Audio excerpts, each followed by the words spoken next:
Hey, what's up, guys? Sam here. Let's talk about VWAP real quick. How many of you use a VWAP on your intraday charts for your intraday trading?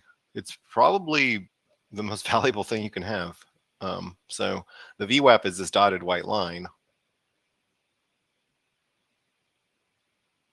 and the reason it's important is because so many algorithms, so many computers, which is the majority of traders, right? Most of the trading is not done by carbon-based life forms.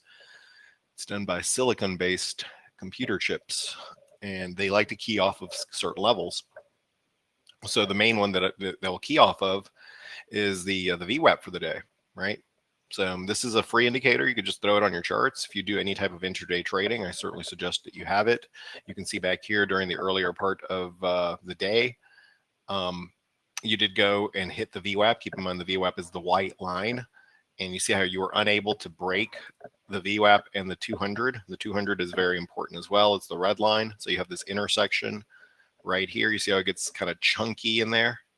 And you see the result, blam. And when you're down here, it's like, well, okay, well, what does it want to do, right? Because there's some elements here that look like a bear trap to me. And I'll show you what those are in just a second. But then once it starts climbing back up, then notice the volume, right? So clearly someone, probably a nice big computer server, understands that the VWAP, if they're short, they should get out if price breaks, right? So now what do you want to see? Well, now you want to see price stay on the right side of VWAP, right? Because think of it like a 50-yard line in football. You know, underneath the white line, the bears are in control.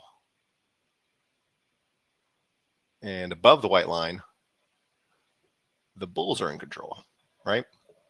Now, it's important to understand full context here because that would imply that this is a strong market. So let's run our work here, right? So we have a 5-minute, a 3-minute, and a 1-minute. Now I'm getting all jazzed up about the volume and the VWAP break. Okay, great.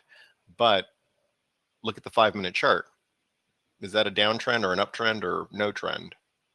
That's a downtrend, right? How do you know? Because your 200 is hard sloping and your 50 is on top of your 21, right? So this chart, we understand, at least as it sits right now, the 5-minute's still in a downtrend. What about the 3-minute in the middle?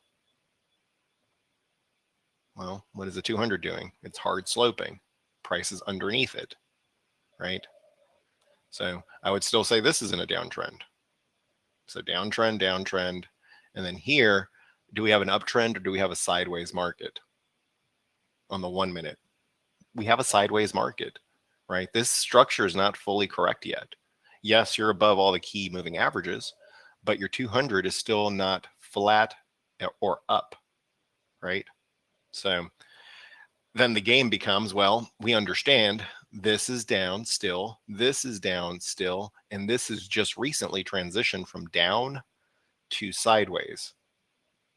Now, it may not seem like much, but sideways, if you're looking for higher, is better than down. So what do you think has to happen next? Well, we have to see the 1-minute chart keep organizing, right? So it has to basically hold the progress. It has to hold here and keep progressing. And then that'll turn the sideways nature of this into an uptrend on a 1-minute chart. What do you do after you have an uptrend on a 1-minute chart? You then look at the larger time frame and say, okay, has it anything changed here? What do you do when the 3-minute goes into an uptrend, if ever?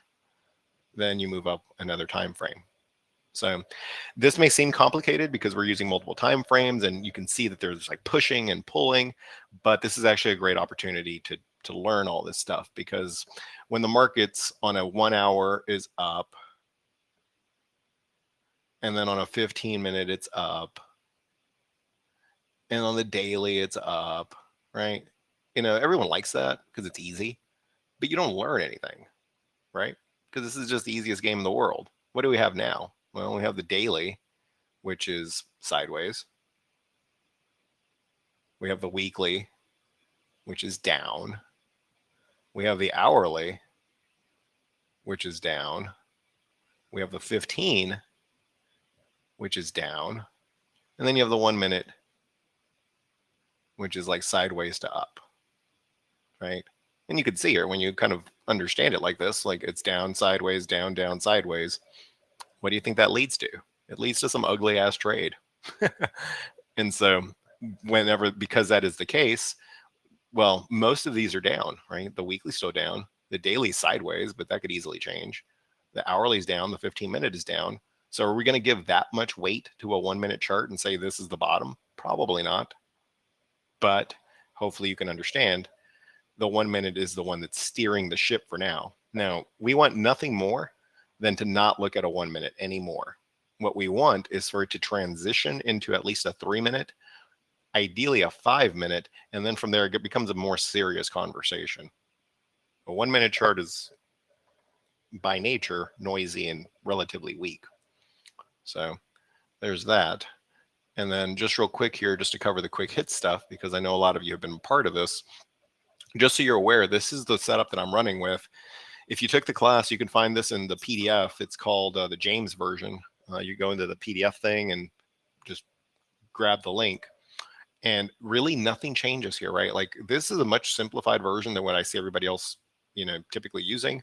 But it's the version that I think is really, really appropriate for everybody, because it's just simple enough, but still has a ton of, it's very robust without being complicated, right? So there's not a lot of things to think about here, but you would follow the same exact process, right? So in this instance, we have a 30-minute, a 5-minute, and a 3-minute. Which one is going to be the most important? Do you think I'm going to start here with this green arrow on a 3-minute and say let's get nuts? Probably not, right? As always, go start with your largest time frame and work visually, just work downstream. So what's the last signal that we have on the 30-minute chart? This red arrow right there. Has that changed? It has not. Okay, so I'm looking for two things with quick hits, just to keep it ultra simple. And when I say simple, I don't want it to imply that it's like more complexity is better. What you want is something to be as robust as possible while being as simple as possible.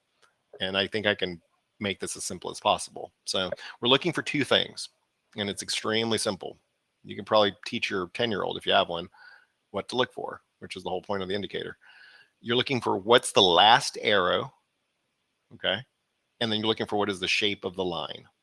And if those two things are working in concert, you know that at least on that time frame, you have a downtrend. So simply enough, what's the last signal? It's a red arrow.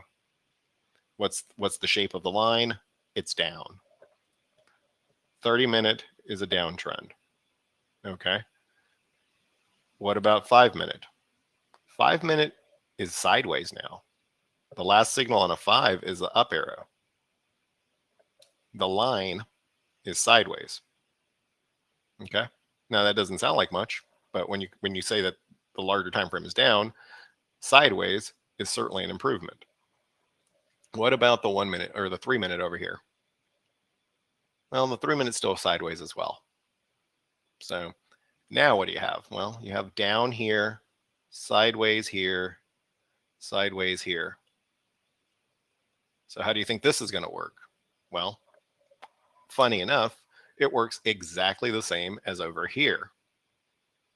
You're driving using a 1-minute or a 3-minute or whatever time frame, and you're seeing if there will be enough pressure or enough buying on a small time frame to then have a feedback into the larger time frame, right? Now, be aware, all of this is very, very loose. This could all easily fall apart.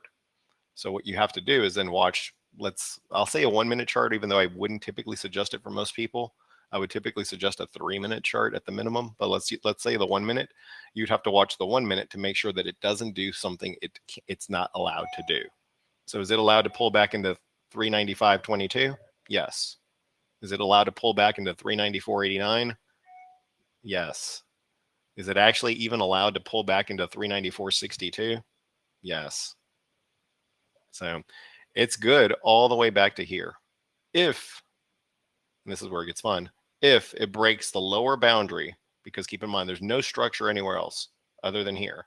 If it breaks the lower boundary, which we've established, 394.62, then this goes back, this transitions from sideways to up to straight down. And what do we already know? Well, the larger time frames are already down. So in that instance, if you break the red line here, it's like you kick the sandcastle down and you have to start over. And that would not be great for bulls. So that is a quick breakdown of how to use the multiple time frames. This is a really good market to learn it in, not because it's easy, but because it's not. Once you kind of get the hang of it, it'll all make sense really quickly. And this entire process of me like covering all this, you'll be able to do it in like literally seconds, because you'll just see it, right? You'll know what you're looking for and you'll just see it. But this is a great market to learn this in, because you have so much pushing and pulling that it makes it a little bit more complex, which increases the difficulty, at least initially, in learning this. But if you learn it this way, as opposed to some easy market where you just buy every pullback, you'll be better prepared to trade anything. Because if you could trade this, you can trade anything. If you can trade just the uptrend with the squeeze and the 21 pullback, you are not a very useful trader. That is literally anyone can do that. That's like the simplest thing in the world. So learning it here will breed stronger habits. So that's my little song and dance. Now, for the record, the larger time frames are still a mess. So this is going to be an uphill battle, but it all starts with the 1 minute, transitions to the 3, and as long as those continue to build, then it'll transition to a 5. The 15-minute over here, which is the SPX, this is a mess, right? So you're going to need some help from those lower time frames. How do you pick the 200 as the key? You're talking about the 1 minute chart, because it's the very last thing that is left. So mind you, I'm only an advocate of using 3 moving averages: the 21, and of course you can use the 8, but just keeping it as simple as possible in this room. The 21 EMA, the 50, and the 200 SMA. Honestly, you don't need more. You really don't need more than that. And so if we look at the 1 minute, so mind you, before we get into this conversation, remember we already know the hourly is what? Up, down, or sideways? It's down. The 15-minute, down. The 5-minute, down. The 3-minute, down. Okay.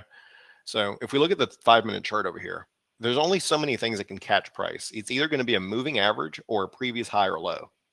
So if we look at the 5-minute, the moving average, the 200 is up here. So that's not going to help us. That's not support. The 50 and the 21 are there. That's above price. That's resistance, not support. So where's support on this 5-minute SPY? Well, it doesn't have any moving average support, because moving averages are all on top. So it will have some support here and some support here, right? Not much, but there'll be some support, because those are the previous swing lows, right? So you have support there and support there. You have absolutely no moving average support. What about on the 3-minute? Well, your moving average is here, here, and here, and price is below all of them. You have no moving average support. So your support levels would be the same, these previous lows, and this one will be a much stronger level than the first one. Okay. Well, what about on the 1 minute? Well, on the 1 minute, at least when I started talking, it all fell apart, unsurprisingly. But on the 1 minute, you had the 21, you had the 50, you had the VWAP, and lastly, you had the 200. Because the market is garbage, I rarely will look at anything that's not the lowest moving average. So if we think about it like this, technically there should have been support either here, here, white line, here, blue line, and lastly, here. So the very last support level is where I'm looking, right? You got to be above a 1 minute 200, right? It's clearly shown itself to be important. It was resistance there. It was resistance here. Once it broke, look how much it ran. So the market clearly knows that the 1 minute 200 is important. So that's the idea. Always look at the bottom. So ask yourself, what could possibly catch price here? Because imagine if price breaks, let's say price breaks here. What's underneath it? There's absolutely nothing, right? Now there might be a larger moving average of some kind on a much larger time frame, but on these small time frames, there's nothing. So you always anchor to the best setup, the last support on the best setup. And in this case, and this is difficult stuff. Like, I don't want to say it's difficult, but it's really advanced. But if you can get what I'm telling you right here, you'll you'll crush everything else because everything else is easier than this. So that's kind of the idea. How to factor in the anchored VWAP for trade. So the anchored VWAP is just think of it like, in my opinion, it's the most important moving average on your chart. So how can I show you this? Just so you understand, the anchored VWAP, it's the dotted white line. Now, I anchored it. So the anchored VWAP, basically this is showing you the average price when factoring in volume since the beginning of the year. Right? There's no other moving average on your screen that will factor in volume. So as you see this dotted white line, this is basically like what the computers would think is like a good price, or maybe an average price for Boeing, right? Now, you can see here, you had a huge rally from here, but look where it terminated. If you were waiting for the 200, you see how you didn't actually get it? So you see how it comes up here and it hangs out at the VWAP and it's chopping around, it's trying to get through, and it can't, and it fails, right? So, but basically that's just the way to think about it. Is this is a very, very strong resistance level. Now it should be support, right? Because you're on the other side of it. So I can show you just one more quick example here, the IWM, and it's kind of the same thing right now, right? You see how the price on IWM got above the 200, and it kind of ran into a stop here at the VWAP for the year, which is at 188.28. So what does that mean? Well, it tells you that this line right here, this white line, is major resistance. Now, the 21 is support, right? So support, resistance, trapped in a box. In the event that you break 188 at some point, then you would look for this to start holding a support. So really no more complicated than that. It's just like any other moving average. If you're bullish, you want to see price above it. If you're bearish, you want to see price below it. Hey traders, this is Sam with Simpler Trading.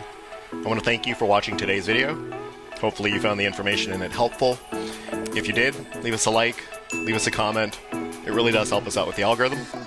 And if you want to see us trade live with our own real money and be part of the community, come and check us out at simplertrading.com.